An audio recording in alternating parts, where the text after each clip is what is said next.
السلام عليكم ورحمة الله وبركاته. kusoo dhawaada mar labaad Cilaan Saare channel. Maanta waxaan idiin soo galiyay naqshad cilaan oo aad u fudud, quruxna badan. Waa goos sidaad halka u aragtid, waa caleemaha yaryar. Marka fadlan videoga ha ka ilaawin like inaad saartid.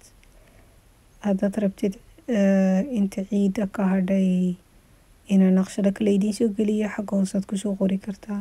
Naqshada haddaad rabtid kuwa fudud, kuwa kale kolba kaad doontid waan idiin soo gelinayaa. Xagga hoose igu soo qora in the comment section. Kana faa'iidaysta kan hana ka ilaawin mar labaad videoga inaad like saartid. Waa inoo iyo mar kale. Assalaamu calaykum.